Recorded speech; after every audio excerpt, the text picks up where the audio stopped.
Hi everyone. These are the predicted questions for paper 2 for Edexcel GCSE Maths 2026. It's time now to test yourself. I'm going to show you all questions in this exam, and please pause the video on each question here and try to do it by yourself. Don't jump straight away to the answers. Finish each question here and mark which question you're struggling with.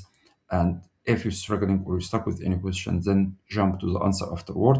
You will find the answer after I'm scrolling down here. I just give you some time to test yourself here. So please pause the video to work out each question here. I need to remind you this is calculator questions, and please don't stress yourself for this exam. It's time here to think peacefully. So my advice here, do your best, answer many questions as you can, and again, don't stress yourself, do your best, and you will find the answer after I'm showing the question here. And please, if you're stuck with any question and you didn't answer the solution, please contact with me, leave a comment, and I will do my best to reply as soon as possible. So now I will leave you to look to the answer. Thank you. In this question, when you look to this question here, and it's asking to simplify your working here. So what do you expect from such a question here? If you look here, there is square root a, and there is at the bottom of the fraction here. So how to think about it, we need to, or we can expect that we are going to cancel the square root a together here. How to do this one? We need to expand this part, and then we are going to expand this part, and then we will find out if there is any way to cancel the square root a or not. So let's start and have a go to look at it. Let's start for the bottom of the fraction here. So you should write the bottom of a fraction here if you're going to simplify it here. So this part here, take it by part to expand this one. It would be a plus 6 square root a plus 9 here. And look to the other fraction, this one. It would be square root a minus 3 squared. It would be equal a and minus 6 square root a and then plus 9. So put these together. This will give you both of them, a plus 6 square root a plus 9, and look here, it's minus here. Minus must be multiplied by each term afterwards, so that means it would be minus a plus 6 root a, and minus times plus is minus 9. So if we look at here, minus 9 plus 9 cancel each other, minus a added to a cancel each other. So now it's equal 6 square root a plus 6 square root a. It would be 12 square root a. So this is the bottom of the fraction. Now put everything together in one fraction. The top of the fraction 24 square root a, bottom of the fraction 12 square root a. So as we expected here, square root a cancel square root a. 24 divided by 12 equal 2. That means the final answer would be 2. Then let's look to the next part of the question. Now we have square roots at the bottom of the fraction, as you can see here. So what we should do, we always use conjugate. How to use conjugate? We use the bottom of the fraction here exactly to multiply the same other fractions, top and the bottom. But the one thing different here, just make the opposite of this sign.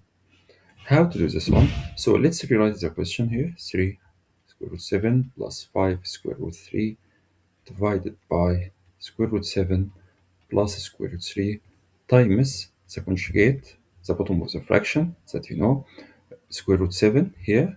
Instead of plus, it would be minus. So it would be square root 3, and the top is the same, square root 7. So we change nothing in the question here. Then, as you expect, we need to multiply two sides here, the first term and second term, and this one as well. We're going to multiply here, and let's see what we're gonna have. So if we multiply the bottom of the fraction first, which is be easier afterward, here, square root 7, it would be 7. You know, square root and square root cancel each other, so it would be 7, and then it would be minus 3. So this would be the bottom of the fraction. And then we need to expand this part here. This one times this one.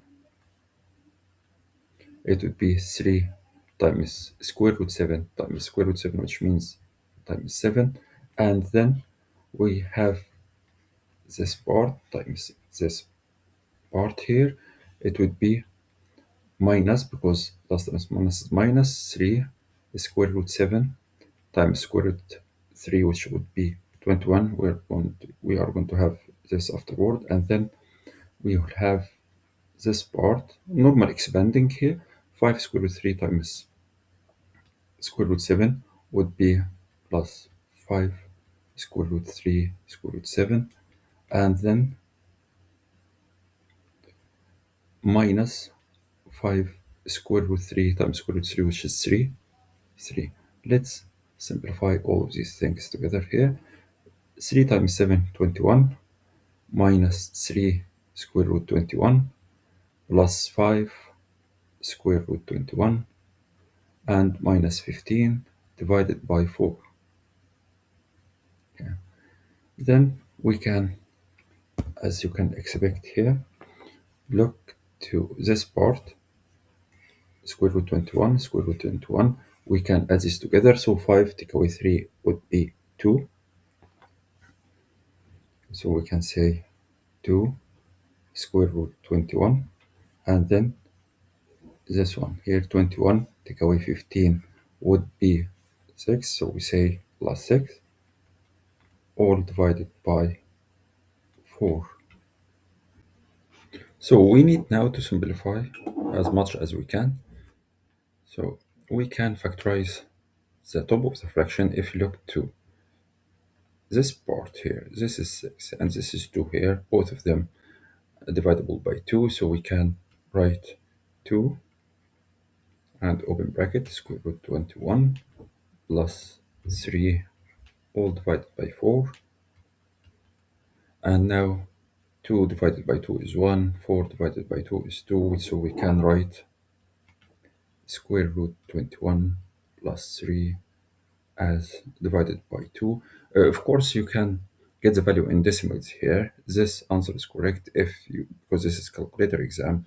So you can use your calculator to get the final answer. Both are correct. And now we have answered both parts of question 1. Hope this is clear.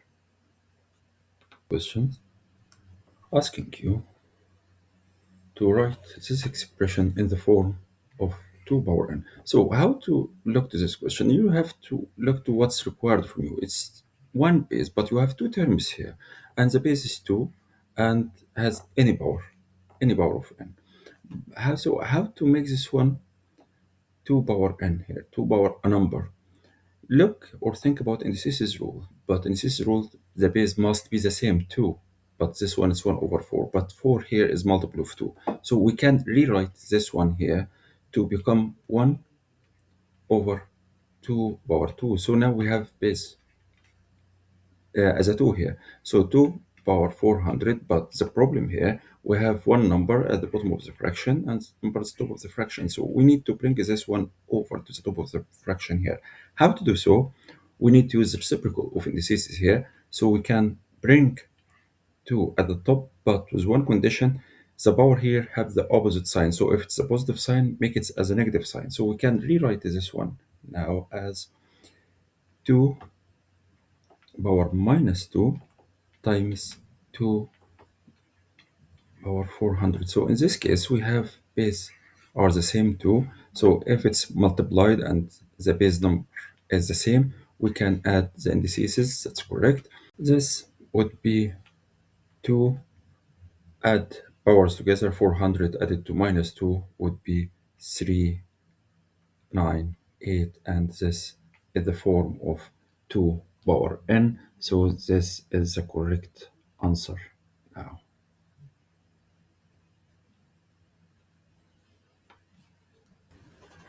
In this question here, it says John carries bags of gravel on the back of his lorry.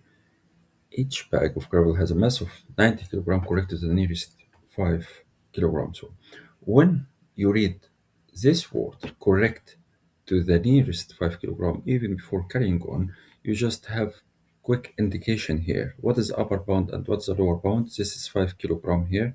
Half of 5 kilogram is 2.5 kilogram. So take away of this number 90 kilogram, 2.5, this would be 87.5 kilogram, and the upper limit here would be 92.5 kilogram. Then we carry on reading the question. The maximum mass of the lorry can carry without overloading is 7,500 kilogram. However, this measurement is only correct to the nearest 100 kilogram. So again, 100 divided by 2 is 50 kilogram. Take away 50 kilogram from here, that would be 7,450 kilogram, and the upper limit would be 7,550 kilogram. So calculate the maximum number of bags that the lorry is guaranteed to be able to carry without overloading. And this is the most important word in my opinion here, guaranteed. In order to solve this one, when we would like to get the number of bags, usually we get the maximum is the total number, which is has here the maximum load, which is 7,500, divided by the mass for each bag, which is 90 kilograms. So we should divide, for example, here, if I write it and I'm going to delete it again.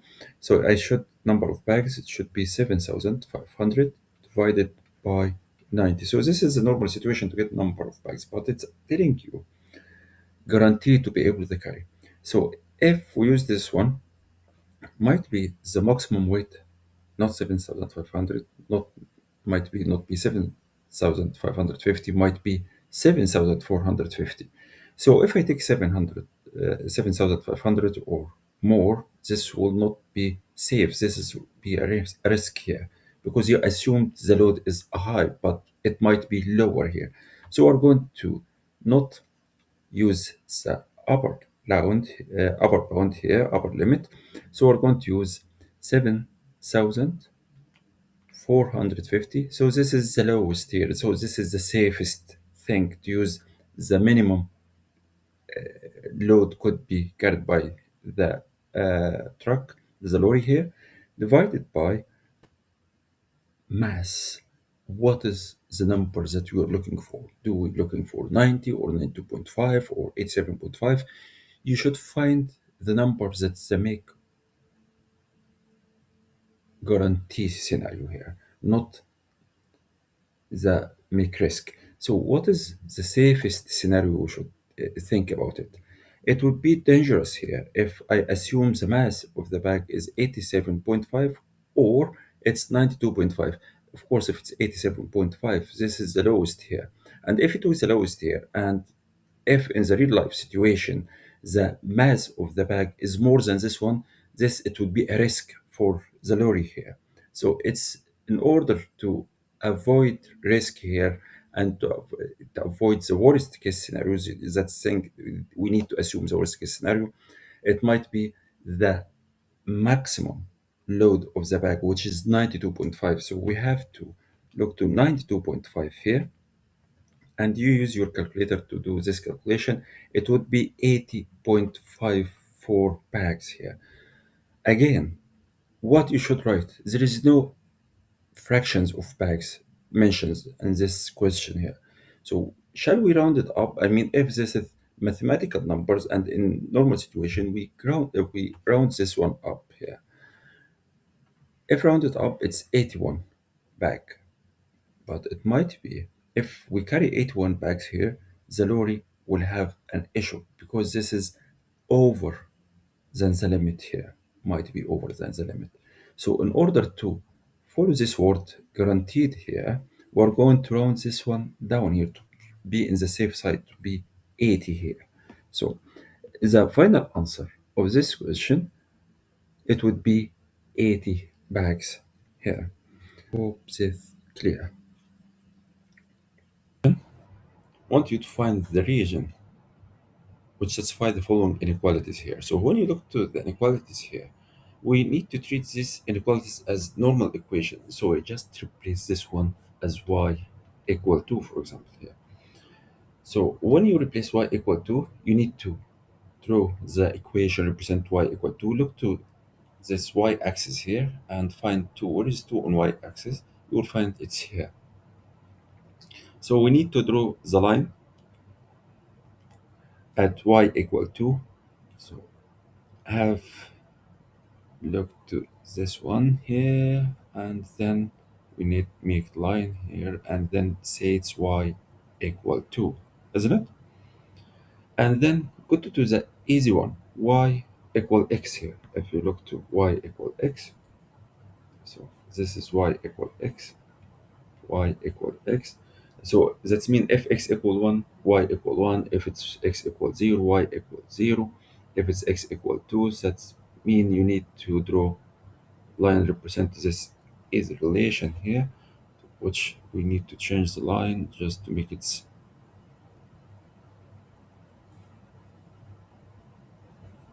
yeah. So this is y equal x, and then go to the middle equation here, which we can assume it's y equal 2x, take away 10. How to do this one? Just quick here, make where when x equal 1, so 2 times 1 is 2, to take away 10, it's minus 8, so it's y equal minus 8. And substitute x when it's 2, 2 times 2 is 4, 4 take away 10, it's y equal minus 6. And if it's x equal 3, y would be minus 4. So now you have 3 points, this point, x1, y minus 8, x equal 2, y equal minus 6. And when x equal 3, y equal minus 4. So we need to represent this into this graph here. So x equal 1, this is x equal 1. So y equal minus 8, so it's here. And when x equal 2, it's minus 6. And when x equal 3, y equal minus 4. Yeah. So we need to connect this line together and extend the line until it's intersect with the other two lines here. So now we have draw 3 equations here. So y equal x, y equal 2, and the last one, y equal 2x minus 10. Now look to the inequalities here. First one, it say when y greater than 2. So this is y greater than 2. That means it's above this line here. The shading area above this line, because it's greater than 2. And then for the second one, y greater than this equation, so it's the green one, y greater, so it's be here, here, and it's greater, isn't it? And for the last one, y less than x, so that means y go to down x here. Now you can figure out where is the shaded we should do it here. It would be this included part. So this is the shaded area. And this would give you the final answer. This question, quite easy and straightforward one. The equation of a straight line here, as you can see, y equal minus 3, take, added to 7. What is the gradient of the line? And as you know here, gradient always written in front of x if we have this y equal mx plus c, as you can see here. So m here is minus 3, so what we need is just circle the correct answer, minus 3. And then what are the coordinates of the point where the line intersects the y-axis circle? And if you look to the equation here, it's plus 7, right? So, if we have y equal mx plus c, what is c? What is the meaning of c? If we have this axis here, this x-axis and this y-axis, that means line will intercept with y at 7 here. And that means x always 0 here. So this is meaning of the intercept here, where the equation intersect with y-axis at this point and x equal 0. That means this is y7, and x 0. So we need to look where is 0 and 7 here. This x 0, y7, and this is your final answer here. This question telling you that Alet and Ben share x bound in the ratio of 2 and 3, and Alet's share of the money is 0.4x. What is Ben's share of the money in terms of x? If this 0.4x, that means 40%, and what is the left of the total? It would be 60%. That means the other person, which is Ben here, is 0.6, 0.6x. Makes sense, isn't it? So 0.4 and 0.6x give you the total, which is 100%. So Ben's share is 0.6 x. And then to continue the second part here, Cards and Dan share the same amount of x bound in the ratio of 3 and 7, shows that one of these four people receives the same amount as a combined total of two of the other people. So how to answer this one? Just think it to turn into one in terms of x, the same as the first part. So what is the total of x's here? If we say this one 3x to 7x, that would give you 10x. This is the total here. So 3 divided by 10 is 0.3. That's mean Caris will have 0.3 of x, and then we'll have 7 over 10. It would be 0.7x. So let's check now the question. Asking shows that one of these four peoples receives the same amount as the combined total. So we need to find two numbers. If we add it together, we will give us one thing. So we have four peoples here. Alit is 0.4x, and we have Ben 0.6x, and we have Karis is 0.3x, and we have Dan, which is 0.7x. So what are two numbers? If we add it together, we will get the total for the other one. So this one is the highest one, 0.7. So can we find any two numbers if we add it together give 0.7? Yes, 0.3 and 0.4x. If we added these together here, would be 0.7. So added plus carries equal 0.4 plus 0.4x plus 0.3x. This will give us 0.7x. So the answer here then is the one who has a combined total of two of other people. So the answer is done. And this is your final answer.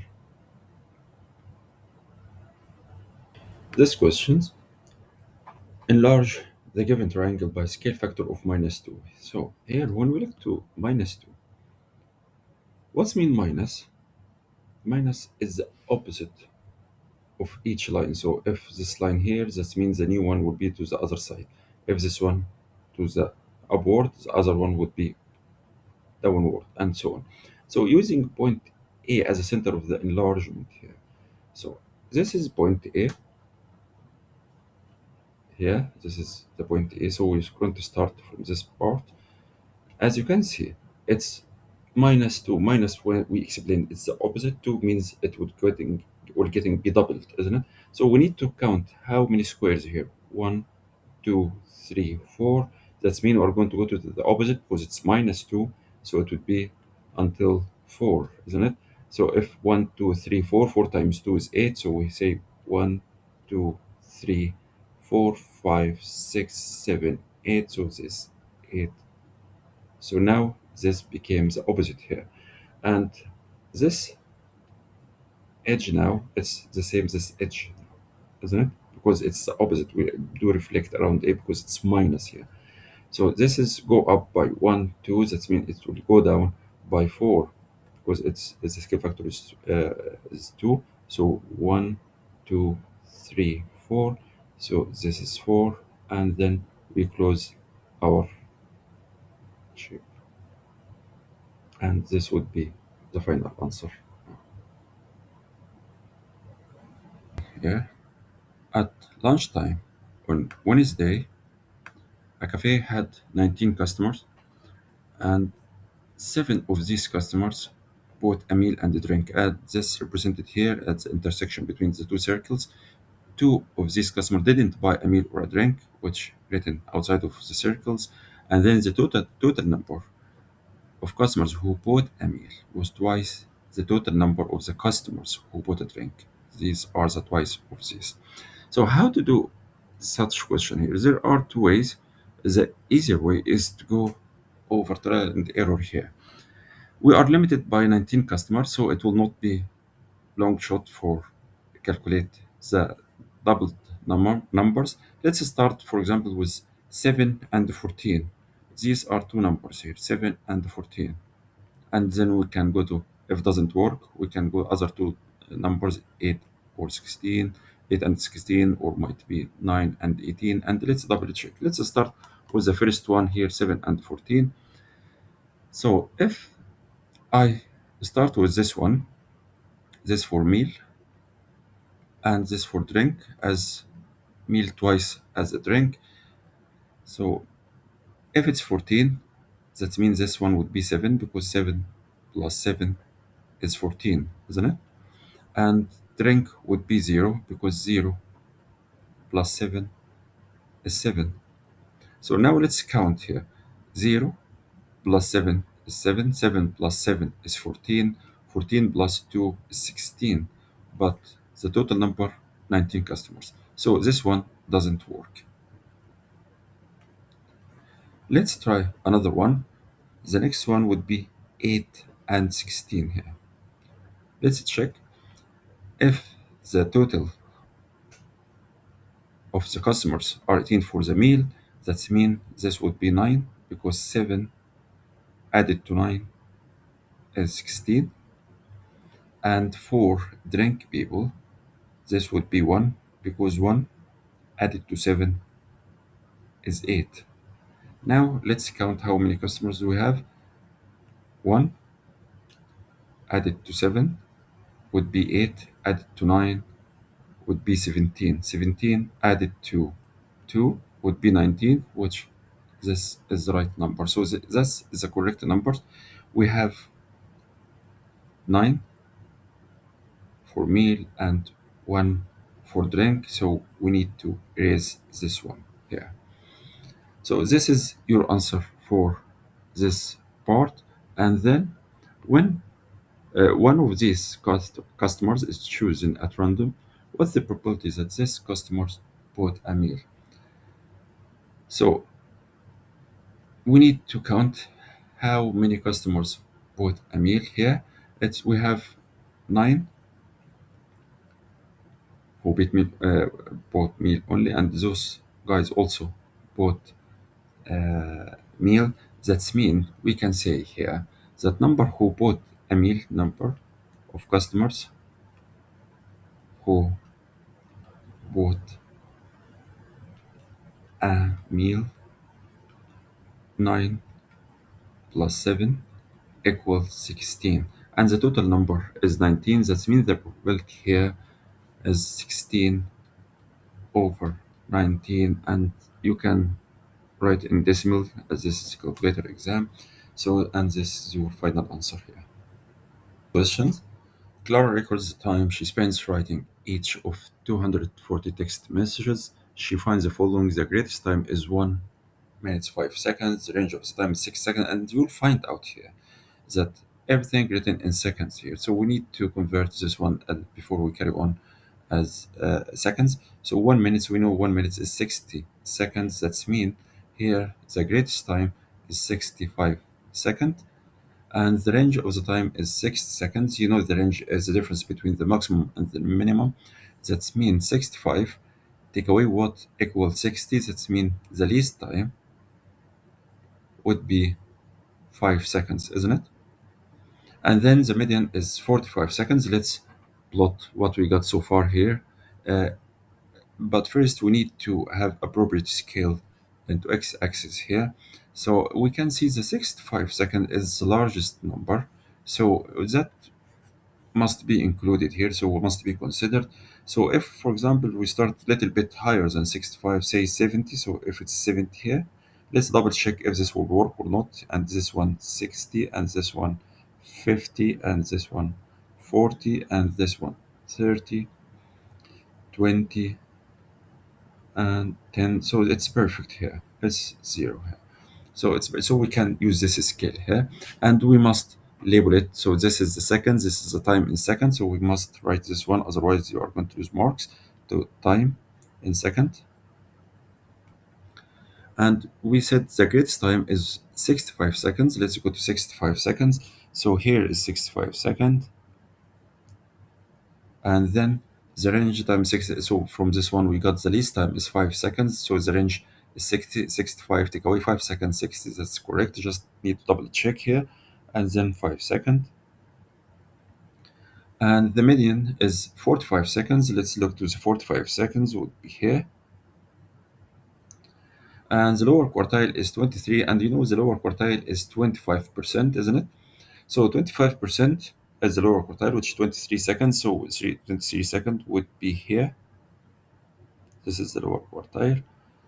And the interquartile range is 32 seconds. And you know the interquartile equation equal upper quartile take away lower quartile. And interquartile is 32. This means 32 equal upper quartile we don't have, but we have to draw it in the plot diagram. So this is where we will get upper quartile. So Q3 take away uh, lower quartile, which is already mentioned here, 23 seconds. So 23, that means Q3, the upper quartile, equal 32 plus 23 equal 55 second. Go to 55 second would be here. So now we need to finalize our box plot diagram. So connect upper quartile to lower quartile, including the median here. And then for the rest, we need to, from the middle of each line, like this. And now we have represented the data that Clars recorded. Everything is clear. Upper quartile here, lower quartile, median, and the lowest value, maximum value, the scale. So you'll get the full mark here.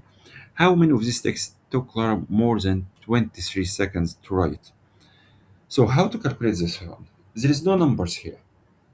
So how to figure out to get the numbers here? And the point here, you need to look to your given information and try to link it together. If you look to the question here, it say 23 seconds here. Would be linked to any piece of information? Yes, it would be linked here. This is the lower quartile. And it's asking more than lower quartile.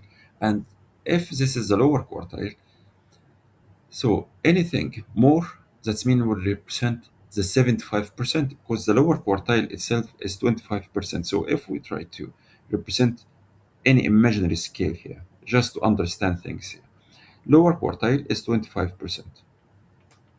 And the question says more than lower quartile. That means it's asking for this part here, which naturally it's 75%. So we know that the total text of messages is 240. So 75%, just you can use calculator, 75%, 75% times 240, or other way you can, if it's you like to use fractions, three quarters, both are correct, 240. This will give you 180 text messages, and this is your answer.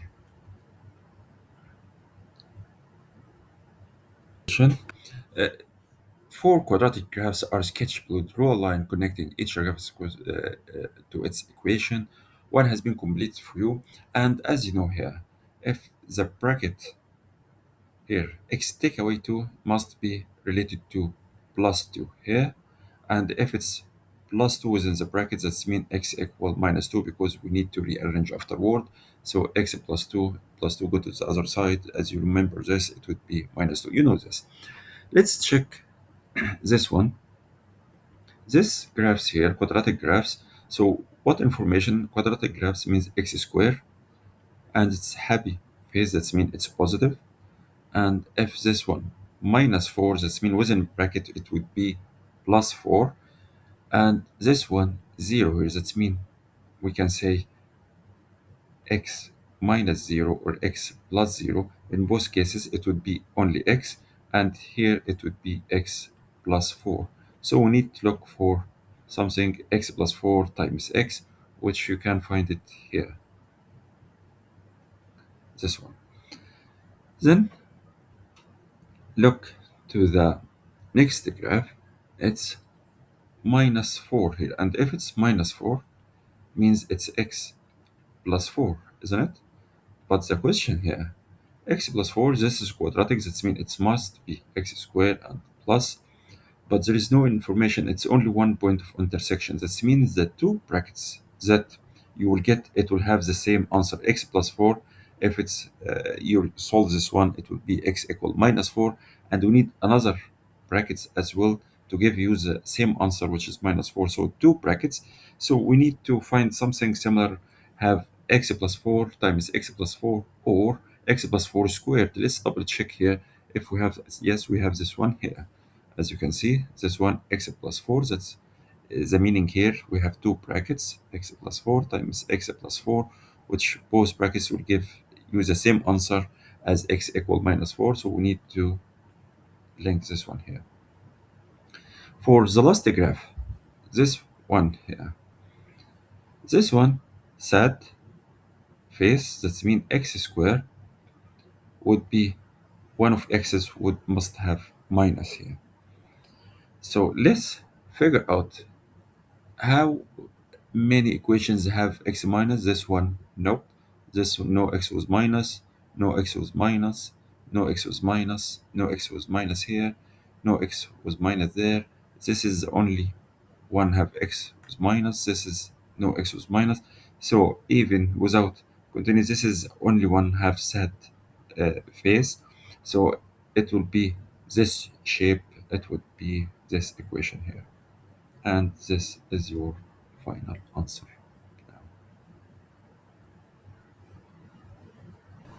So in this question here, Matthew and Cards are fire officers. Last week, they recorded that 5 engines were able to pump 26,000. So we need to, this is a proportion one, we need to be careful while we are stating the given informations. There are different techniques to do this one. I'm going to use not the simplest techniques here, but the easy one to be understand to be used for any proportion questions here. So let's write engines, saying 5 engines, and pumps is 26,000 gallons and of water onto a fire in 3 minutes time. 3 minutes, but when we look to the second part of this, or the second sentence, it shows that 9 engines would be able to pump 143,000 gallons of water in under 9 minutes and 15 seconds. So we need to consider seconds here. So we need to convert the 3 minutes into seconds. So 3 times 6, it would be 180 seconds here. And the question here clearly asks you to check if 9 engines to pump number of gallons here of water would be under 9 minutes 15 seconds. So we need to get the time and compare it with this one at the end here. The thing that I need to remember here, these are the given information, but it rely on your understanding as well. You need to understand which one is direct proportion, which one is inverse proportion. So if you look to E and B, if we increase the number of engines, will the water would be pumped more or less? makes sense, it would be more. So that means this is direct proportion, isn't it? So direct proportion. And if we increased the pump, the time would be increased as well. So this is one direct proportion. Amount of water pumped to the time would be direct proportion. But if we increase the engine, will time, or if we increase the number of engines, will time increased or decreased? Makes sense. If you increase the engines, the time will be reduced. Makes sense. So that means the relation between engine and time would be inverse proportion. So this is very crucial to carry on in this question here. And how this will affect our answer here? Because if we would like to divide this one by a number, that means if both are direct proportion, if you divide here, that means the other one must be divided. If you time this one, the other one must be timed as well. If you have a relation between number of bumps and time, and you know this is direct proportion, so if you multiply this one by n numbers, the other one must be multiplied by the same numbers. But if you are going to have a relation between the number of engines and the time, this is inverse proportion. So if you have this one divided, the other one must be multiplied. So this is the thing that you need to aware of here. It's very important to understand the relation between each component or item in your proportion questions here. Now let's carry on to the tactics. Tactics would be much easier afterward. So here it's much better every time to start to make this one to unity. So this part here, how to make its units divided by 5. So if we divide it by 5, so the other part we're going to do relation, so also divide by 5. So what we should do with this one, we have to make a relation between only two components and leave the third component fixed. So now we are focused on the components between engine and water pumps here. So we divided 5 by 5. This would be 1. And then using calculator, 26,000 divided by 5 would be 5,200 here. So now we are going to leave this one. This is our target at the moment to make it a unit. Now we need to look to the relation between time and pumps here. So time here, it was fixed, so it's still 180, and the relation is direct proportion, and we would like to turn this 5,200 into 143,000 gallons of water. So how to make this one turn it into this number here? And the good news here is that we have calculators to use. So 1,4,000 divided 143,000 divided by 5,200, that's mean 27.5. That means we need to multiply 5,200 by this number to get 143,000 here. And if we multiply this one, we need also to multiply the time here because it's a direct proportion. So this one would be multiplied 27.5 would be 4,950 seconds here. So for this part, I will not touch it. This is what I'm looking for. This is my target. Now I need to make this one as 9 engines here. So I fixed this one. So I make relation between time and engine. And this is inverse proportion. How to make engine as 9? So you multiply, this is the 1. So you multiply 1 by 9. So it would be 9 here.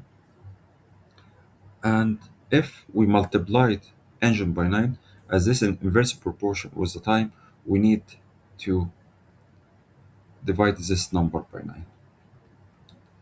So if we divide this number by 9, we will get 550 seconds, and the middle component is fixed, so we write as it is. So look now to the question and your answer here. It's asking for 9 engine.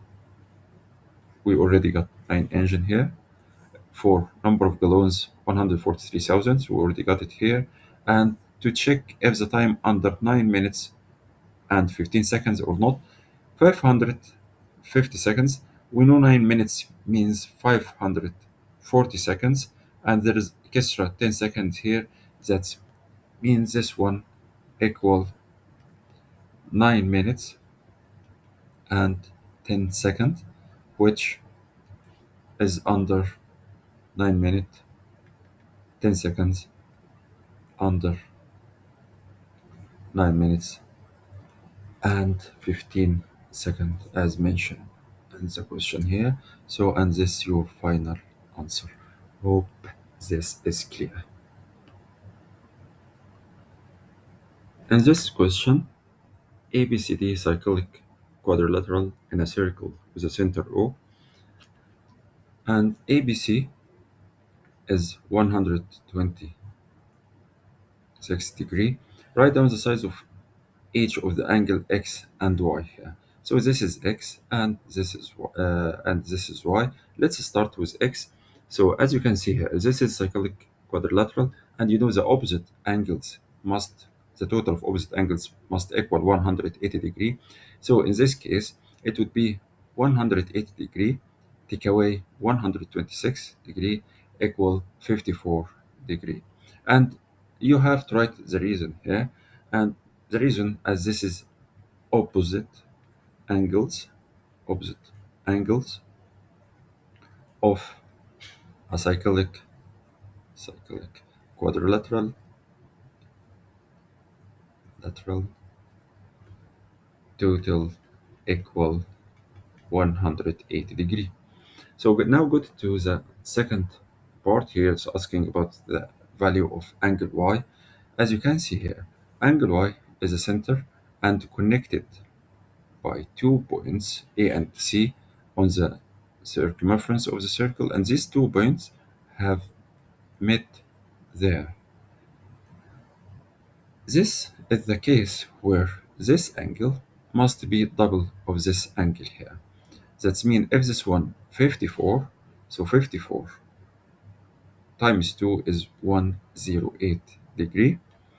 And the reason here is the angle at the center, angles at the center, as the center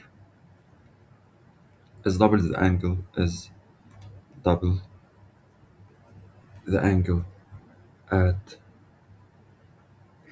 at the circumference. And this is your final answer here. In this question, use the quadratic formula to solve the equation here. And in order to solve this quadratic equation using quadratic formula, the equation must be in this format: a x squared plus bx plus c equals 0.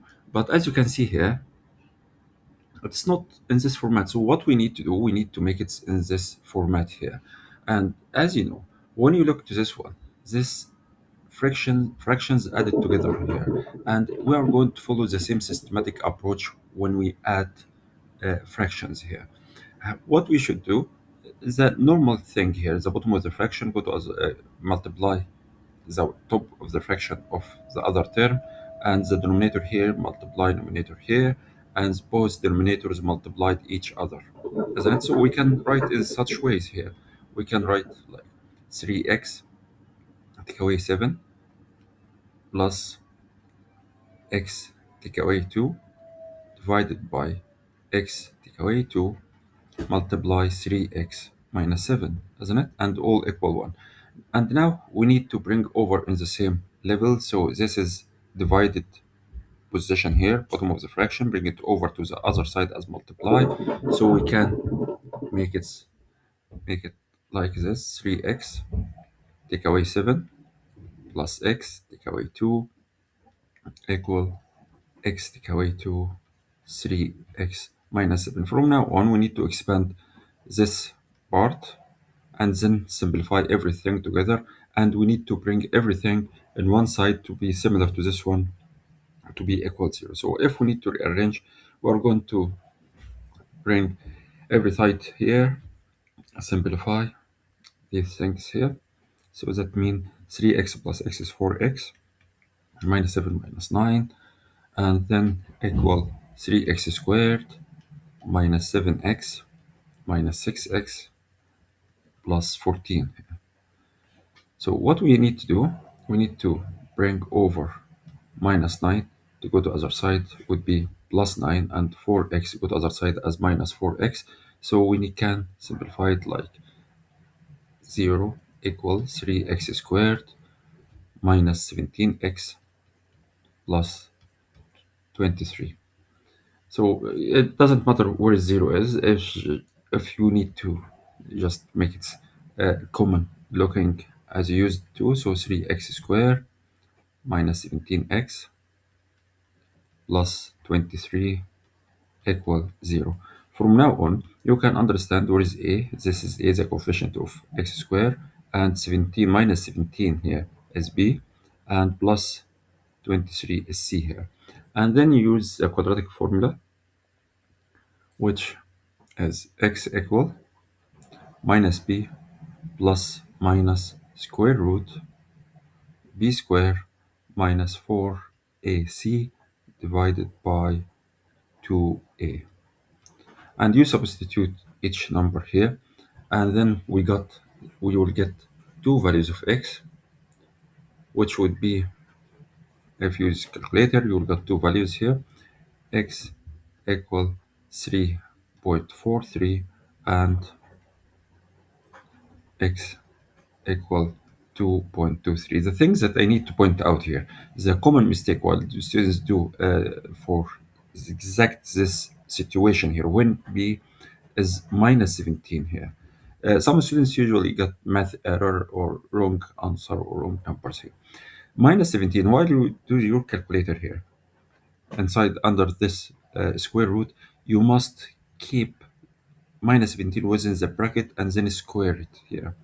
The problem came from the calculator read minus 17 as 17 only, because if you don't do brackets, the square will be applied only for 17.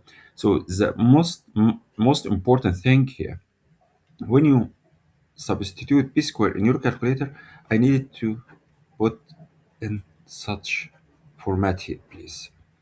This will not make difference if the sign of b is positive, but it will make difference if its sign is negative. So please pay attention to have minus 17 squared, not only 17 squared. And this, by now, we finished the answer. But again, the last advice here is that if this calculator test, which it is, you must have at least two decimal places. Please don't rounding up your answer, rounding down your answer. So please, at least two decimal places. Here's a question ask you to make two decimal places, so you are forced to do decimal places. But even if the question didn't ask you to make two decimal places, you can make two decimal places, three decimal places. This is a calculator. This is different than non-calculator test. Hope all those things are clear. Thanks. In this question, customers collect rewards points for shopping at local supermarket. Here is the following table shows the group frequency. So the group frequency has been given for you here for all customers. So number of points collected if the numbers between 1 and 24 customers have collected the number within this group, and points between 21 to 40, 12 customers, and so on, so on, so on. And it's asking you to complete the following cumulative frequency table. So you know what's mean cumulative frequency table? We add the frequency together as accumulating thing here. So the first one, less than 20, it's 4, because the first thing is 4. And then there is 12 here. So 12 added to 4 would be 16. And here 34 added to 16. So we add these together. This will make 50. And then we will add 20 here to 50. It would be 60. The thing that you need to confirm and ensure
In this question, the diagram says AB equals 13 centimeters, so it would be helpful here if you write all information in your geometry.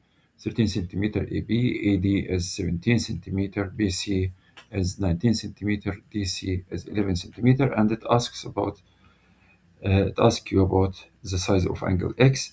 So if you look to the angle X here, angle X, it's in this triangle, which is not right triangle. This means there is no option but cosine rule or sine rule. However, we have only two pieces of information, which is not enough, so we need to get another piece of information like the length of the side of BD. So if we got the length of BD, that would be helpful to get the value of X afterward. So now we need to get the value, the length of BD. So let's look to this triangle here. What piece of information do we have? We have this length, and this angle. So it would be very useful to get the BD using cosine rule here. But before using cosine rule, you should be aware that it's very important here how to labeling your sides in this triangle here. It's quite crucial to have the right labeling system here. What we are looking for is BD, so we are going to name it as A. So usually this is not must, but it's the way how to organize your work here. Missing value, we call it as A. If it's side, it's little a. If it's angle, it would be big A. So this is A. The opposite one would be big A here. And the other two sides, doesn't matter which B, which C. So you can do this one. So then we need to write the equation of cosine rule, which we have one angle here and the other sides and missing side. So this is perfect for using cosine rule. So it's a square equal b square plus c square, take away 2bc cos a. So now this is the labeling system, but we need to use the letters used in this question here. So for example, a here, as you can see, this is a. What's A? A, it's PD. So we need to write this one to avoid any confusion afterward. So BD instead of A, so I write PD squared equal B squared, which is AB squared, C squared, which is AD squared, minus 2 times B, which is AB, and C, which is AD. So it's much better to do this during the exam, because when during the exam you are under pressure, under stress of finishing here. So if everything organized, it should go smoothly afterward. And then times cos A, which is cos A, which is 43 here. So by substituting everything, BD now is unknown. So we write BD square equal AB square, which is 17 square, plus 13 square minus 2 times 17 times 13 times cos 43. And if you use your calculator, you will find the value of this one, and you need to rid of this square here. And how to do this one? Square root the other side. That means you're going to get BD equal 11.61 centimeter. And the thing that I need to remind you guys, please, in calculator exam, use at least 2 decimal places in your working out. Personally, I prefer 3 decimal places, but if you feel this is overwhelming, just make it 2 decimal places, but not less than this. Then now we got BD here. The value of BD is given now. So I'm going to write this just here, the second triangle, so I can do my labeling system correctly. This is one C, D, and B here, and then write information that we have 11 for DC, and BD that we got now is 11.61. And again, we need to labeling it properly. We're looking for angle C, which is called as X, so I will name X here as A. We agreed that usually we missing one named as A, and the opposite one A, and the other side is B and C. So once we have labeling here, everything should go smoothly afterward. So let's apply all this information and cosine rule here as we are looking for the angle, we are looking for this one. So let's have a go. A square here would be 11.61 squared equal 19 squared plus 11 squared minus 2 times 19 times 11 and cosine A, which we are looking for. So when you use in your calculator these things here, you will get minus 347.26 equal minus 418 cos x, which is A now. So we need to rid of this number, bring it over to the other side as divide, as this one is multiplied goes, so multiply goes other side as divide. So now we will have cos x equal 0.8307, and as you can see I used 4 decimal places this time, and then we need to rid of cos here.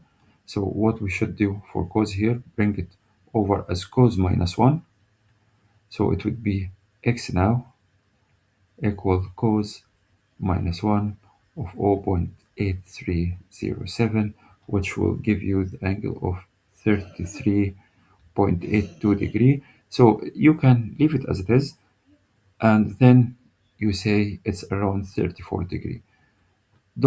Please don't write 34 degree rounding without the working out. You have to write the exact number. You received at least 2 decimal places or 3 decimal places. Then if you would like to rounding after this, you can rounding. But you need to keep decimal and this as the final answer. Here are the first 4 terms of quadratic sequence here. And even if the question doesn't tell you it's a quadratic sequence, you can figure it out. And then find expressions in terms of n for the nth term for the sequence, which expected to ask this question here. So let's write the sequence 3 and 9, 17, and 27.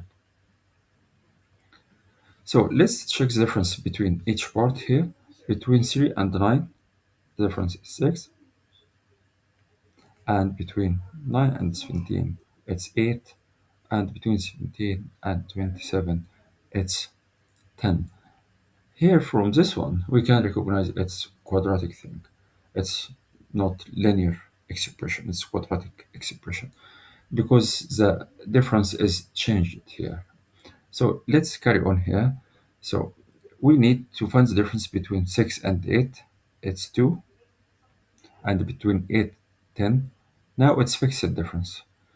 So we will get this value. As you can see, this will be the coefficient of n squared, to be the number written in n squared. But we need to divide it first by 2. So any difference here, we need to get the coefficient written in front of n squared by dividing this fixed differences here, this one. In this case, it's 2 divided by 2. So the number we got now, 2 divided by 2 is 1. So we can write it 1 n squared. We don't need to write 1, but just to let you know, it came from 2 divided by 2. So the question here, if you forgot about how to do it here, any fixed difference for the second level. So second levels, I mean, this is the second level. Since the numbers become same and it will be same for quadratic one, we need to divide the number here by 2. This would give you the number written in front of n squared, which is called coefficient of n squared. So now we understand this is a coefficient of n squared, but we still have other expression. We have the coefficient of n and the number term. How to carry on afterward? We need to write everything organized here. So we wrote the term here, isn't it?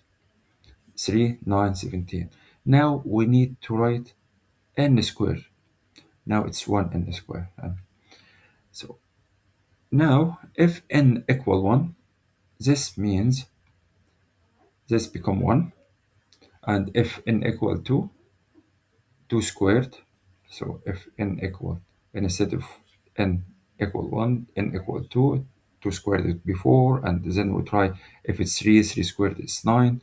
So we enough you have 3 or 4 terms here. So 2 squared is 4, and then if n equal 3, 3 squared is 9, 4 squared is 16. So we got this. So this is a step here, but we didn't finish it.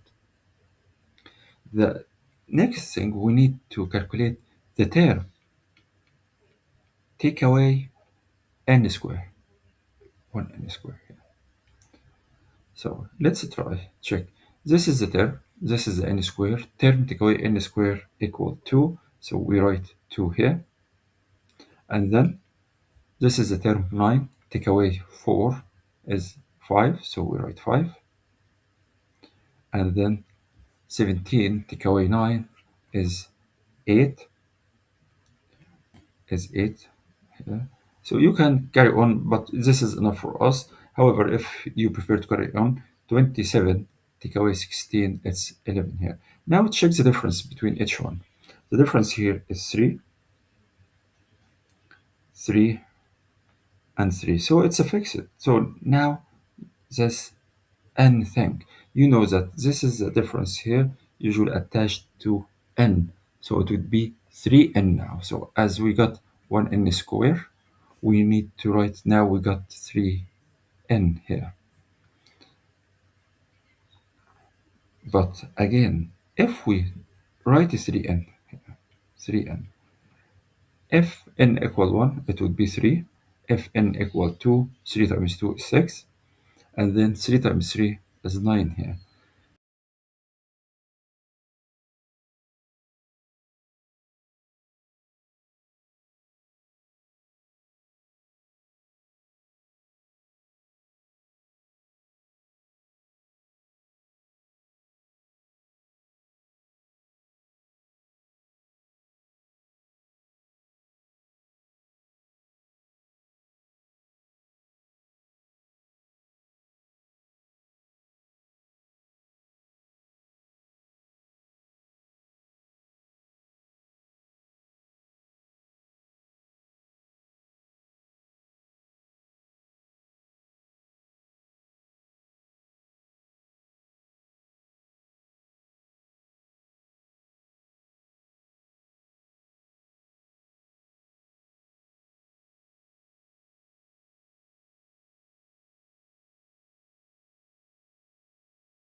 A raffle is held at school fair and total of 100 tickets sold. So this is things that we need to focus, or usually I would recommend students to have lines here. And these students buy 3 of the tickets, so 3 of the tickets. So if we highlight this are things that we need to consider: 100 tickets and 3 of tickets by Angrad, and Maron buys 1 ticket here. Tickets are selected at random and not replaced. The first prize to be awarded is a calculator. So this is the first prize, and then second prize to be awarded is a voucher. No other prizes are awarded. Calculate the probability that Angrad wins the calculator and Maron wins the voucher here. So what we should start with, we need the probability of Angrad here. So probability of Angrad wins calculator. This equals, how many tickets did he buy on board? It's 3 tickets, isn't it? So it's 3 tickets. So it would be 3 out of the total, which is 100 here. So for the second prize now, already 1 ticket has been taken for the first prize. So that means that second prize will have only 99 possibilities of tickets to be withdrawn from. So probability is that Marin here wins voucher. It's equal to 1 over 99. 1 because he already bought 1 ticket. 99 is the total after the first ticket has been withdrawn. So now the probability for both of them wins calculator, voucher, and what we can see here, and in statistics means times, isn't it? Or means plus. So we can say here the probability for Angert when calculator and Mirren wins voucher,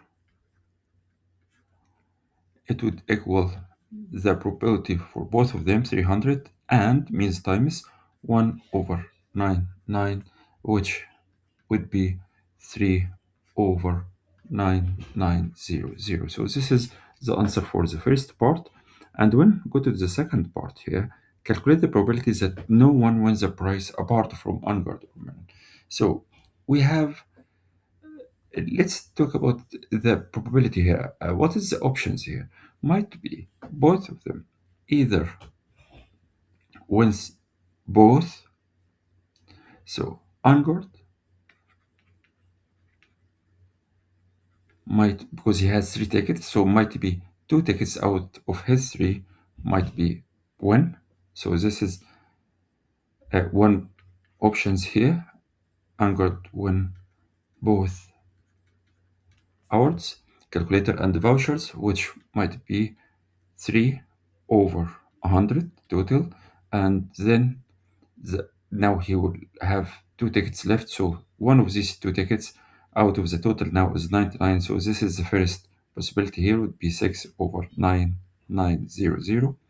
What is the second thing? That Anger take the first place, first prize, and then Mirin take the second prize, isn't it? So we can say the second option here, Angert win calculator, first one, and Mirin wins voucher, which already calculated, and the first part would be 3 over 9900. And the last option here, Mirin might win the first place here, the calculator, Mirin win calculator, and then Angert will win the voucher here. So if Mirin wins the calculator, that means he has only 1 ticket out of 100, and Angert has 3 out of 99. It would be 3 over 9900.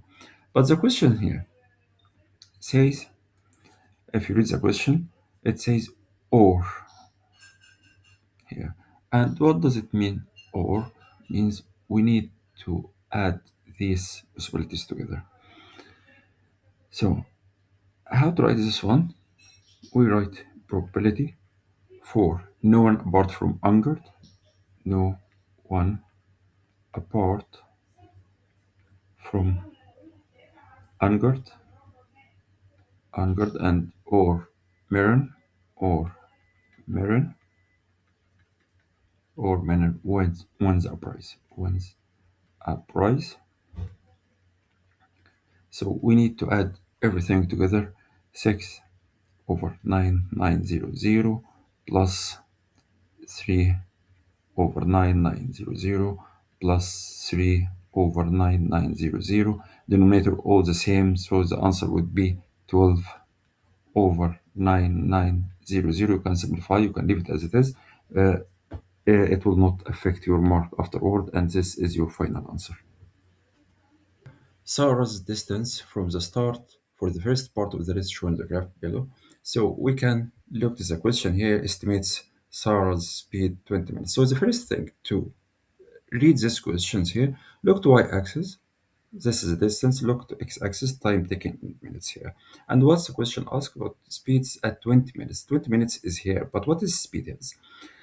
If you know about distance and time graph, you should aware that the gradient of this curve means gradient here. So if we have this graph and ask about speed, that means the question asks you to get the gradient here. And you know the gradient equal change of y over change of x. So how to do the gradient?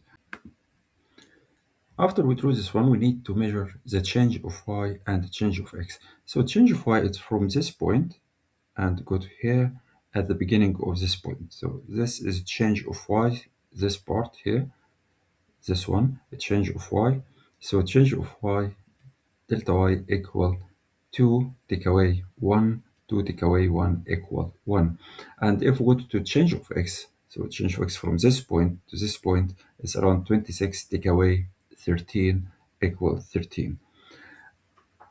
And the question here, many students ask, the gradients are different, might be different length, might be different slope, different from students to students, and so on. So this is quite acceptable here. The point from this question is not exact numbers. The point of this question is it tests the knowledge of the students to get the gradient here, which change of y over change of x. You will find out at the end of the answer what is the answer of the mark scheme. You will find it's enough tolerance that if you got the gradient, the knowledge of the gradient, that means your answer would be correct. Let's carry on here to calculate the gradient. So gradient here equal gradient a change of y over change of x means 1 over 13 equal 0.076. And what would be the units here?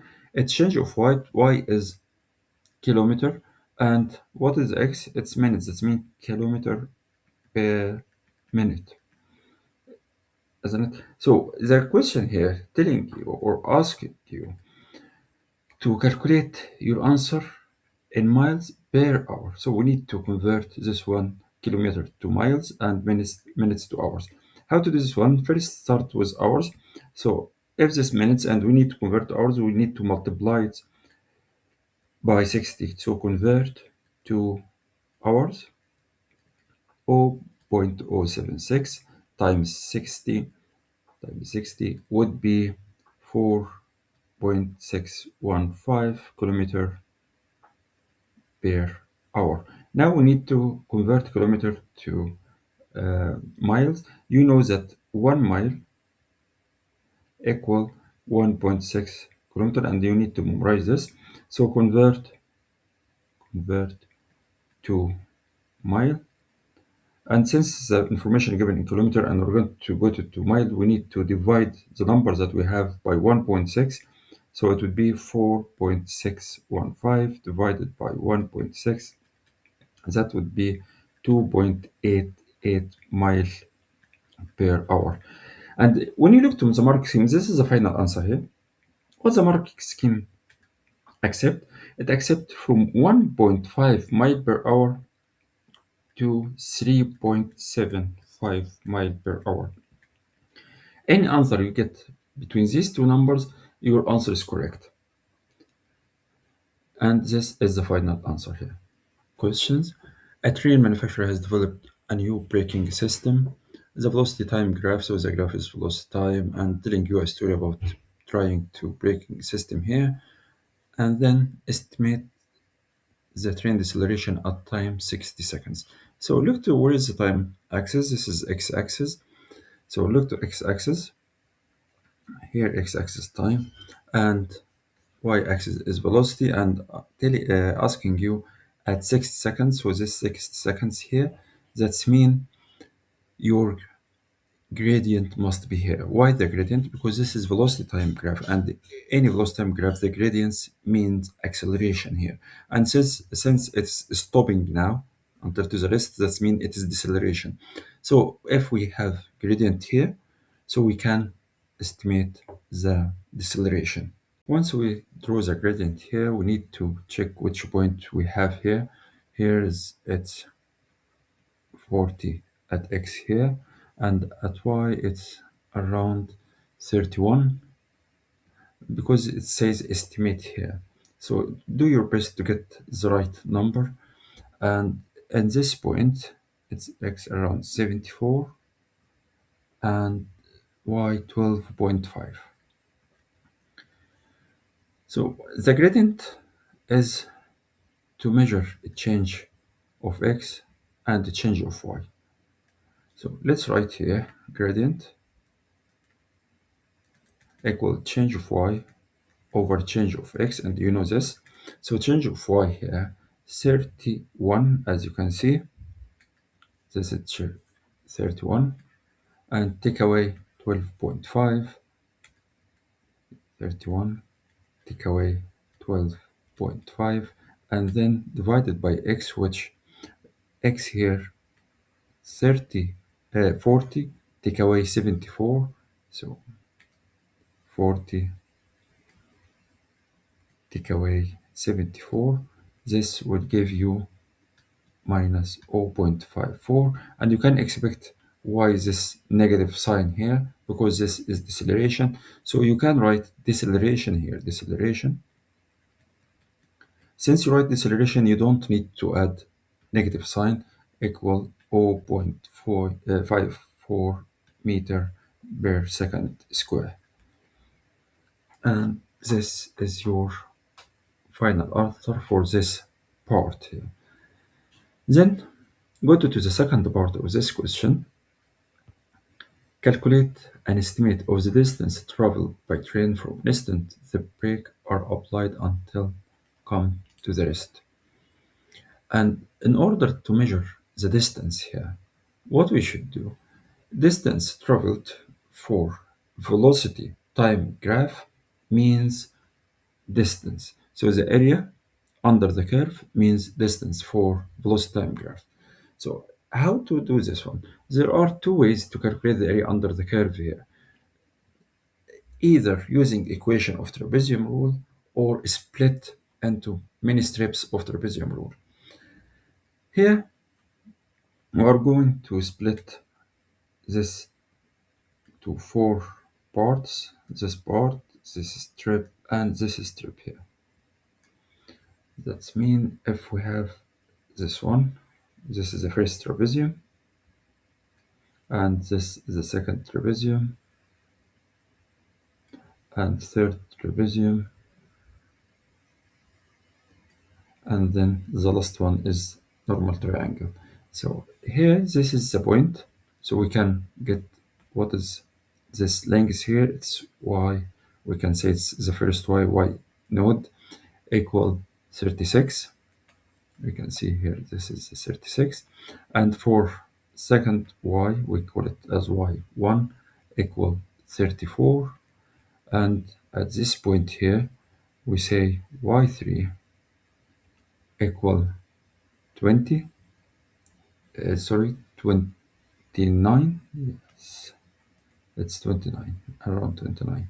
And then y4 is around 20 here. So since we got these lengths here, you have two options. Either use one equations or use trapezium rule for each area here. If you are going to go to for each area, I would call this area A, area B, area C, area D. This would be very helpful while you're answering your questions here.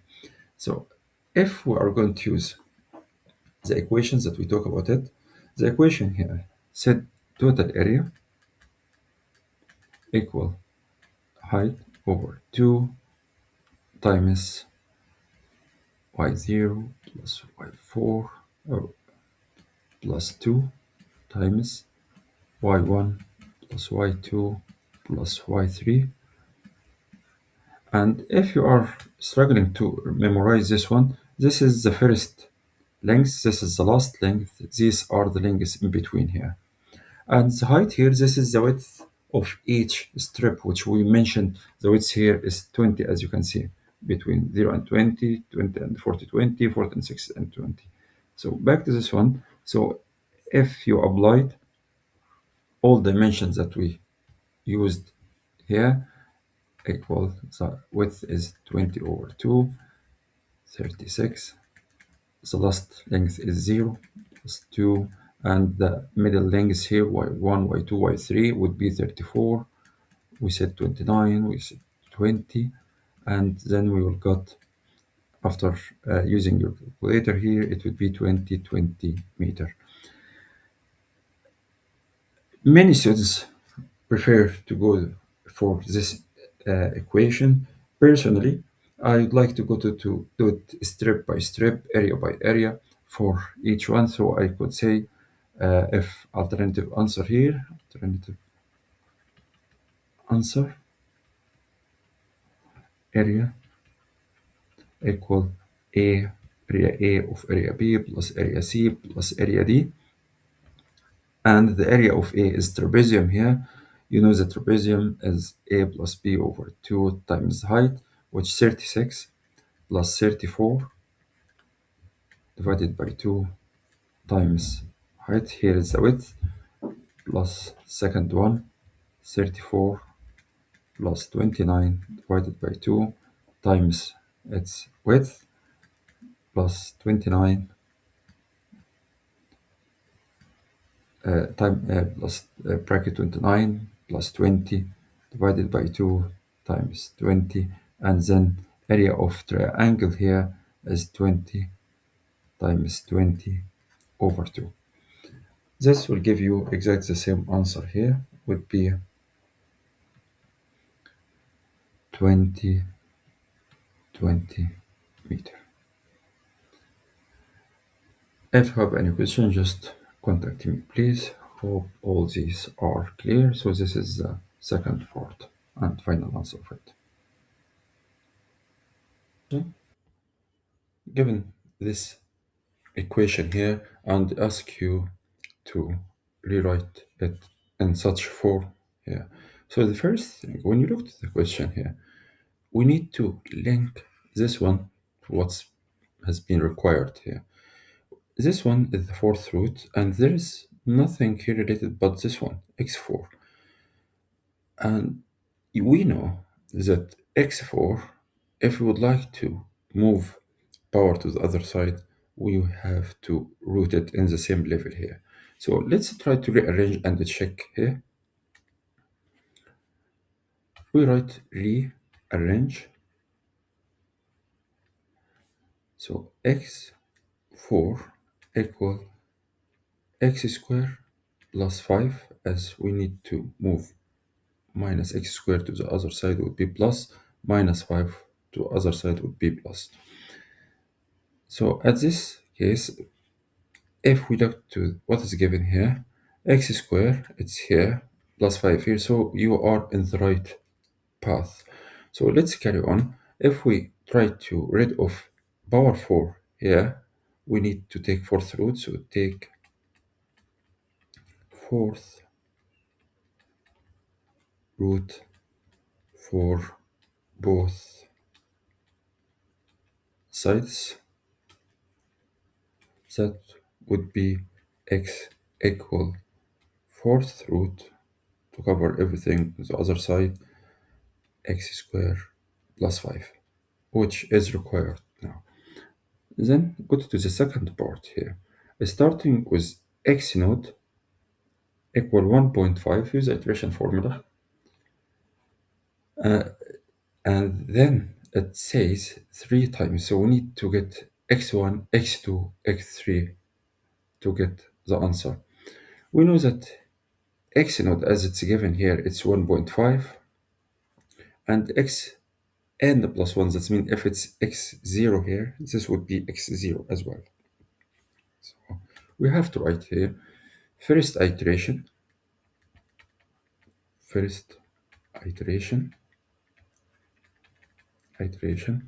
we say at x1 it would be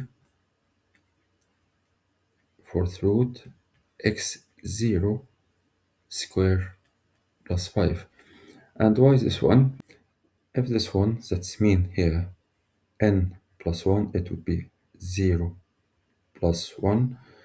So that's why x here 0, as I used n at n equal 0 here. And then let's carry on. Equal square fourth root of 1.5 square plus 5 would be 1.6409. And please keep at least 4 decimal places in iteration question, please, because we are going to use this afterward. As you know, let's then go to second iteration in the same way. If it's x2, that means this 2 means when n equal 1, that means this one 1 plus 1, and then let's carry on. It would be x1 squared plus 5 root the values that we used. We got it from the previous step. 9 squared plus 5 would equal 1.6654. And then the last one, third iteration.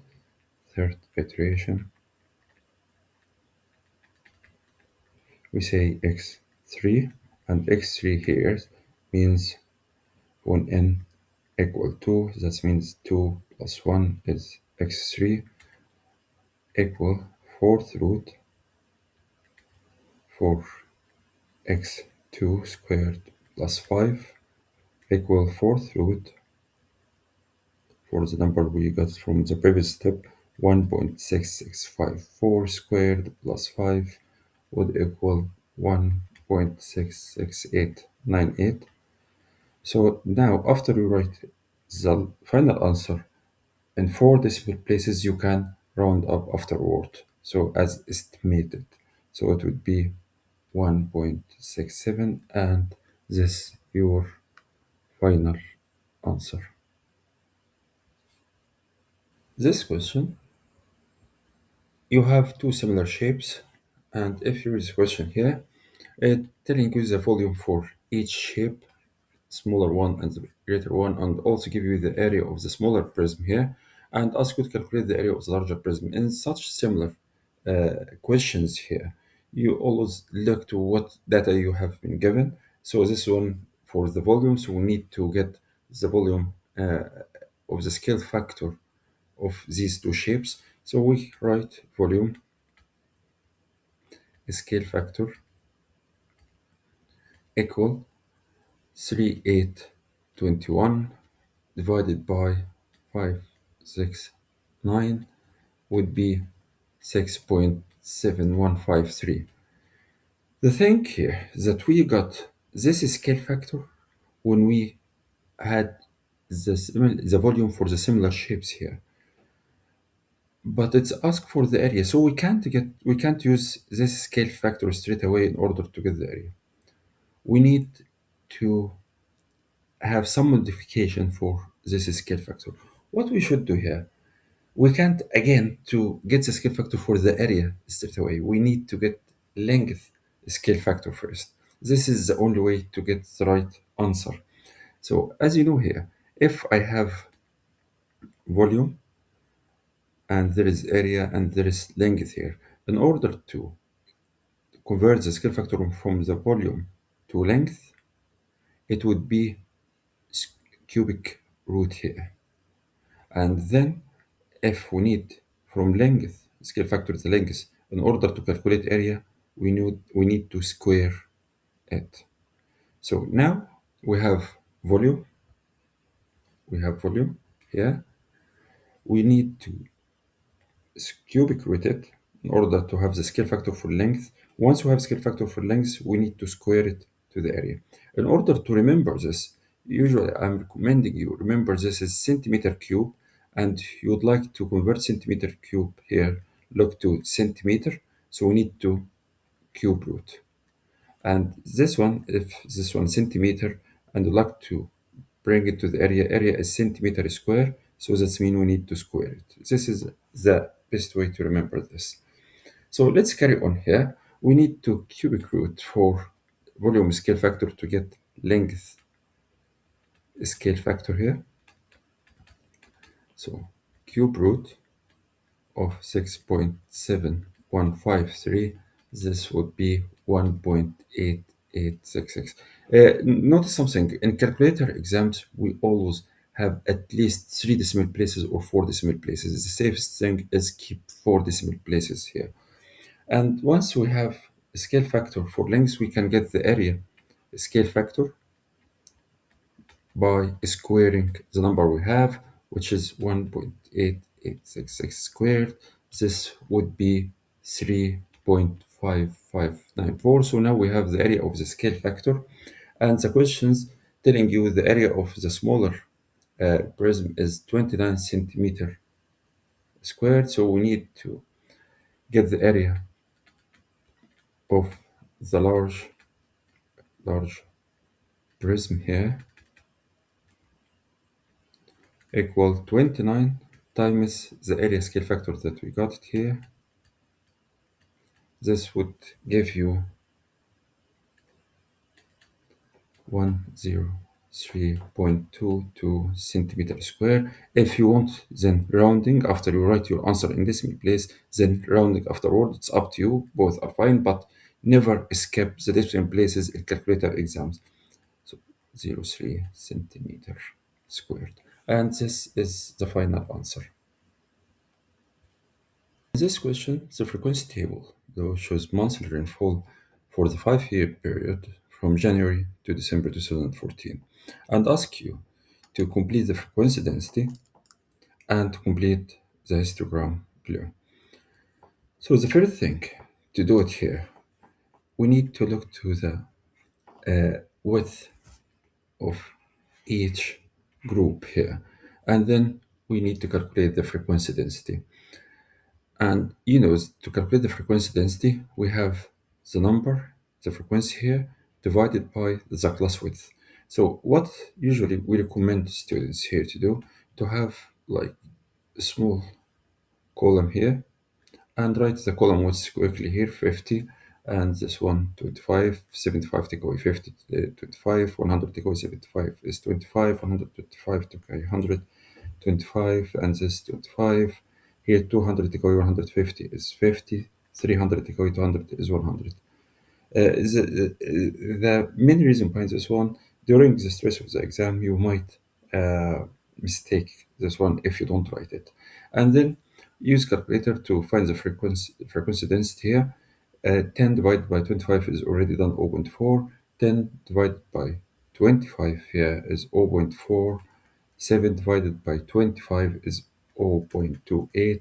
12 divided by 25 is 0.48. And 8 divided by 50 is 0.16. And 7 divided by 100 is 0.07. And once we completed the table here, then we go to the diagram below. In order to complete it, we need the values that we have already filled the table. Frequency density for a class between 7500 is 0.4. So at 0.4 we have the line, and then extend the line to the end of the class, and then it was 0.28. So at 0.28 we have a horizontal line, and then drop the line down to the end of the class, and then we have 0.48. So we drop the lines here to the end of class, which ending 150, and then between 150 to 200 here it was 0.16, and the final one between 200 and 300 it was 0.07, and then we complete the histogram here. And then the questions telling you a wet month is classified as one where the monthly rainfall is greater than 60 millimeter. Calculate an estimate for the percentage of wet months in this 5-year period. So where is 60 here? 60 at this point. If you look, here is 75, and 60 is somewhere here. What we should do here, we need to calculate more than 60 here. So we need to find this, how many months is here, and this one already know how many months is. So afterward, after 75, everything is well known. The problem here, how to estimate how many months is for this period here. So it's quite straightforward here. If we look between 60 and 75, it's 15 here. We need to get a fraction. So this fraction from 6 to 75, 75 take away 60 is 15, isn't it? 15 out of what? 15 out of 25. So the fraction we need here is 15 out of 25. This means 3 over 5 here. So the fractions that we need is 3 over 5 of what? Of the frequency of the months in this class here. What is the frequency of months of this class? We can see between 50 and 75. Between 50 and 75 is 10 here. So it's already mentioned here are 10 months here. So if we have the fraction, which we already got here, 3 over 5, of 10 months, this will give you estimation of how many months is between 60 and 75. So what we should do next, we just after we got the fraction here, we say we consider the class between 50 and 75. The fraction we got is 3 out of 5, so 3 over 5 out of how many months?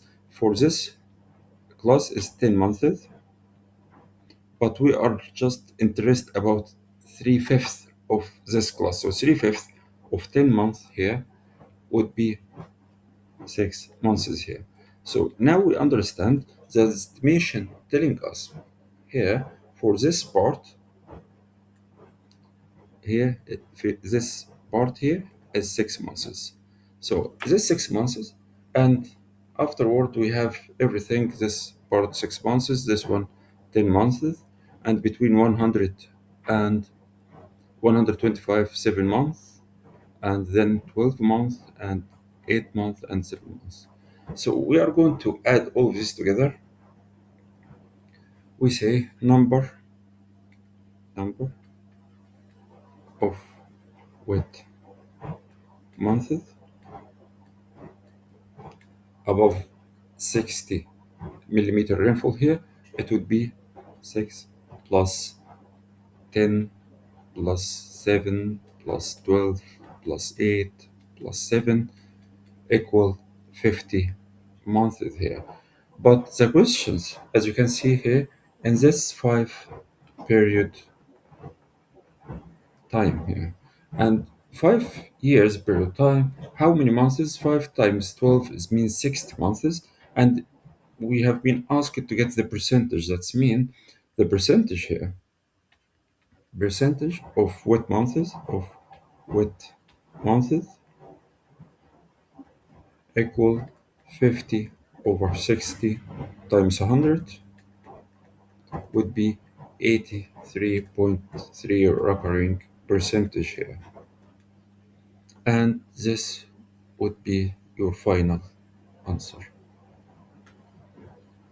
Question.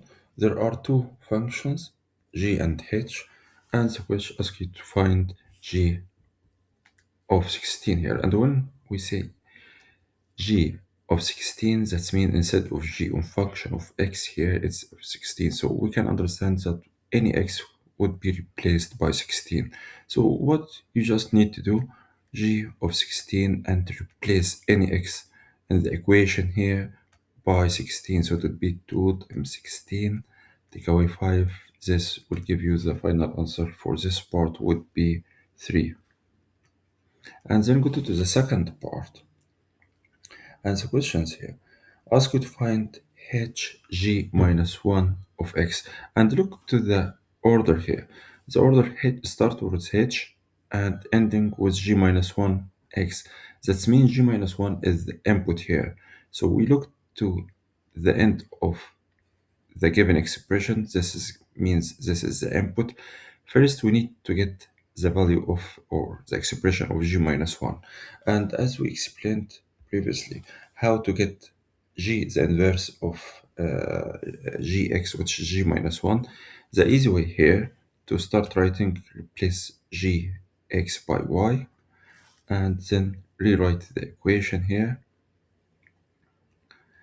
cube root of 2x take away 5, and then look to the x here and try to make x the subject here. And how to make x the subject? We need to rid of this cube root. How to do this one? Takes cubic for both sides here. That would, and cubic here, cubic as a power will cancel cubic root, so that means it would be y cubed equal 2x take away 5, And then now we need to rid of this minus 5, bring it to the other side as plus.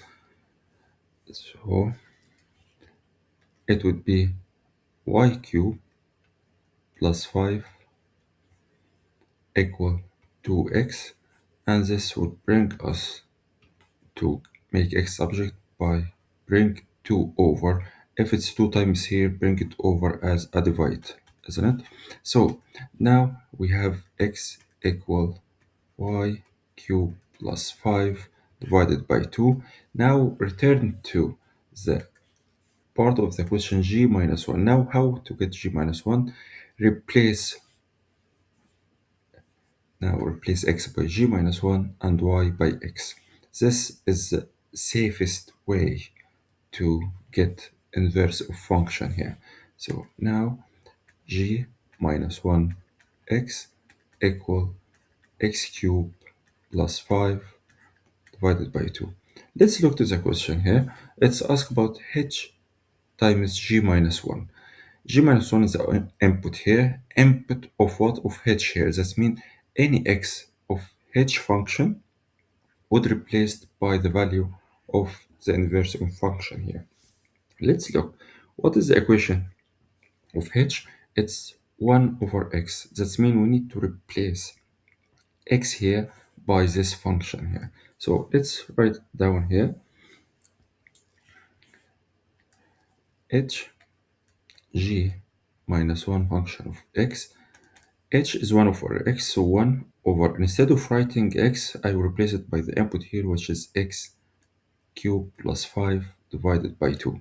And when you look to this one, you find this fraction has top of the fraction, which is 1, bottom of the fraction is a fraction here. So the easiest way to remind how to order this, look to the bottom of the fraction. If it's fraction, you can bring the bottom of the denominator here, the fraction of the denominator here, to the top here.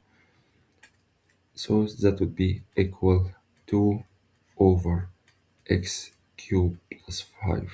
And this is your final answer here. In this question, there is a graph here, and the questions want you to sketch a graph of y function of minus x.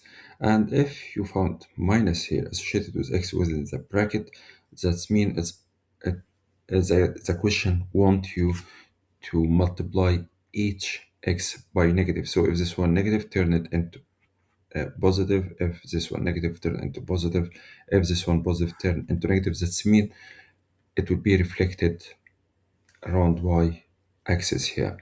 So it would be helpful here if you just very quick numbering -1, -2, -3, and here 1, 2, 3 here, so you can understand which coordinate you are going to do, and then plot points. If this one here, for example, it's -1 and 1, that would mean the other one would be 1 and 1. So point here, small point here, small point there, and this one turn it to be here. This point, it would be go there. So then you draft the sketch to be something like this, and then move to the second part of the question here. Here is a sketch of the graph y equal 10x, and this one is translated the graph to become g function of x, and for following the translations, point q shown in the graph above moves to point r. So this is point q here, and for after translation it would be r, and the coordinates of r is 0 and -5. So 0 would be here, -5 means the graph would be go down by 5. And return back to the first one, 0 here. When we move the graph to 0 here, that means it would go to the left. If it's go to the left, that means we need to add within the bracket plus something here. And what is the something here? You know, for tan graph, each period between asymptote is 180, and for this period 180, 180, and so on. That means from 0 here, there is 90 here, plus 180 plus 90 would be, this one would be 360 degree here. So if it's 360 degree and move to reach 0 point here, that means this go to the left by 360. That means we are going to write the equation here. It would be tan, instead of tan x, it would be tan x plus 360. And since it's go down by 5, that means it would be minus 5. That means minus 5 here. So the final answer would be g function of x equal tan x plus 360, take away 5, and this is your final answer here. There is a triangle here, and the question telling you that OT is A, RT is B, so this OT here A and RT is B. The first thing you need to pay attention as the direction here, direction of A and direction of B. Everything will be based on the direction afterward. And then M is a point on OR such OMMR 2 to 3. So that means this part here would be 2 out of 5 and this one 3 out of 5. So if you're wondering about 5 here, we add the same as ratio thing here. We add 3 plus 2 would be 5 here. So this is the total and this fraction of the total 2 over 5. So let's carry on here. Express MT in terms of A and B. Look to MT, this M and this T. So if we have, for example, line like this one, MT is that what we are looking for, how to reach to T from M. So we will go to this path and then this path. So let's write it down here. MT, vector MT equal MO plus OT. And what's OT? OT is quite easy here, so let's write down MO plus A here. So we done this one. And the main reason for this thing, the question telling you in terms of A and B. So everything should be translated into A and B. So this one is done, no issues now. Let's carry on with MO. For MO, we're going to move from MO, which is a fraction of RO. So some students said we can say it's 2 over 5 of OR. But when we wrote here, we wrote MO. So we need to keep the same pattern here. If it's we used MO, that's mean 2 over 5 of RO here. And this is the most important thing here. So let's carry on. It would be, instead of MO, it would be 2 over 5 of RO here plus A. And RO here, how to make the path of RO? Let's check. We need from R to O. That means the other route would be from R to T, it's in terms of B, and then from T to O in terms of A. So RO, when we move from R to T, it is the same direction of B, so B is positive, and from T to O, it is the opposite direction of A, that means A would be negative here. So let's write here R O equal B, it's positive B, take away A because it's opposite direction. So we can rewrite, substitute here in the equation, 2 over 5, instead of RO we say B, take away A plus A, then we need to expand afterward, 2 over 5 times B, and don't forget 2 over 5 times minus A as well. So it would be 2B over 5 minus 2A over 5 plus A. Now we have these two fractions share same letter A here, so we can add these together. As you can see, denominator must be the same, so it would be 5 divided by 5. So in this case, 5 take away 2 would be 3. That means it would be 2b over 5 plus 3a divided by 5. And this is your final answer here. In this question, there is L, which a circle here with this equation. This is standard equation for a circle. Its center is the origin 0 and 0. And there is point P here is on the circle L, and they give you the coordinates of P. Find the equation of the tangent to L at the point P. And if we have quick circle here, and then there is tangent here. If the tangent touch the circle, so they are sharing the same point, as you can see at this point here. If we assume this point B, for example, so they are share the coordinate for both the equations. So we can build the line equation from this point. However, the equation stays here for line is y take away y1 equal m for x take away x1. We have coordinates y1 and x1, no issues with this thing, but we don't have information about m here. So we need to get the value of m. How to get the value of m? We know the coordinates here. This is at 0, 0, the center of the circle. And since we apply the circle theorem here, from the line from the center to the tangent must be 90 degrees. They are perpendicular here. So we're going to use this thing, this theorem here for this equation. However, let's think about this line. What the benefit I get when I draw this line here? We can get the gradient of this one. How to get the gradient for this line? Because we know that both coordinates for the beginning of the line, which is the center, and the end of the line, which is point P here. So how to get the gradient? You know the gradient equal change in y over the change of x,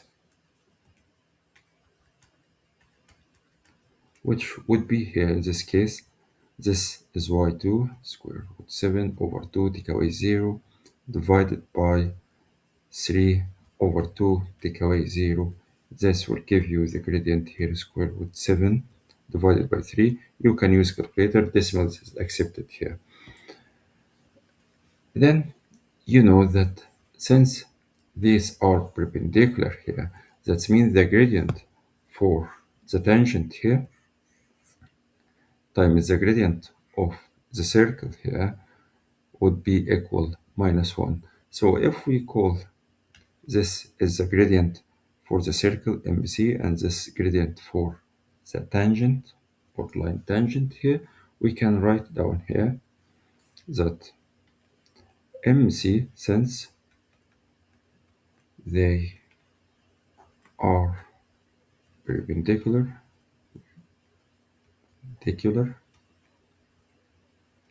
so M circle times M tangent line equal -1. So we are going to use this one. We're looking for the M tangent here. M tangent equal -1 over M as we moved M circle to the other side as a divide. So let's carry on. It would be -1 over square root 7 divided by 3 would equal -3 over square root 7. Of course, you can use decimal places here using your calculator. And then back to the equation that we talked about it. This is the line. Now we have the gradient for the line. This is the thing that we are looking for. So now we can write the equation, substitute the coordinates, substitute the gradient here. We can say y take away y1, which is square root 7 over 2 equals the gradient that you already got, -3 over square root 7 times x take away x1, which is 3 over 2, and then we need to bring this one over to the other side. We need, usually it's preferable to make the final answer of line equation similar to mx plus c here in this such format. So it would be afterward minus 3x over square root 7 plus 9 over 2 square root 7.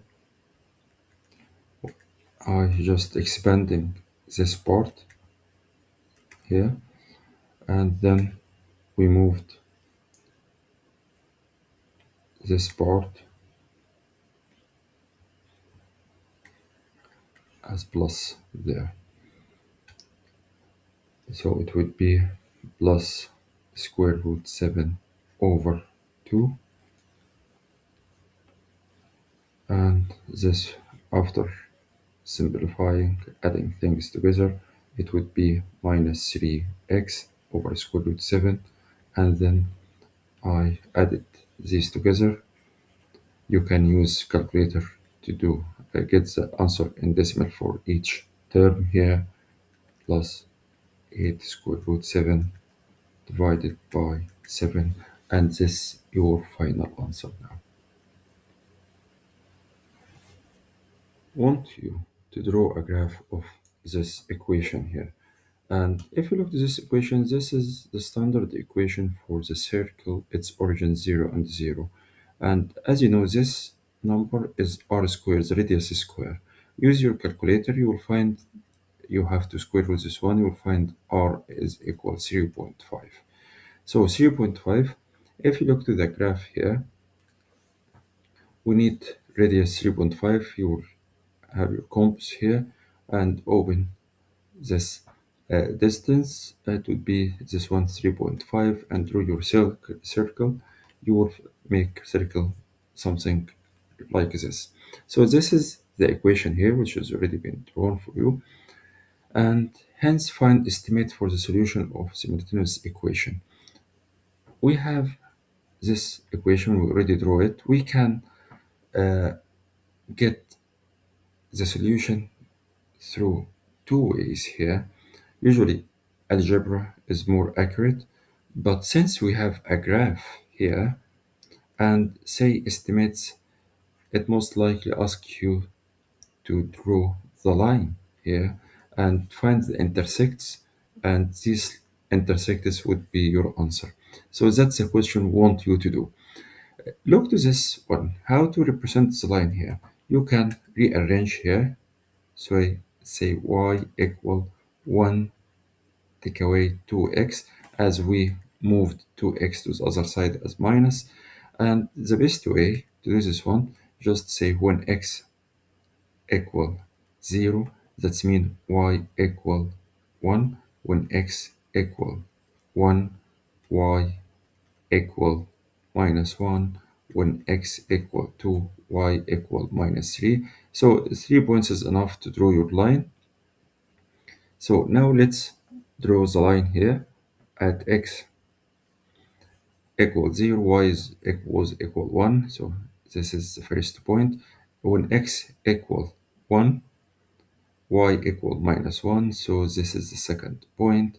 And when x equal 2, y equal minus 3. So this is the third point. So now we need to draw a line. So now we have two points of intersection here, this point and this point. We need to write down the coordinates here. Again, I need to remind you this estimate's not exactly accurately, so a little bit difference between one student to the other. So if we look to, for example, this point here, we can say it's something like x here equal 1.9 and y around 2 minus 2.9, and for the other one x would be around minus 1.1 and y would be 3.3. So we can write this as coordinates. It's up to you. We can say it's 1.9, 2.9, and minus 1.1, 3.3, and this your final answer.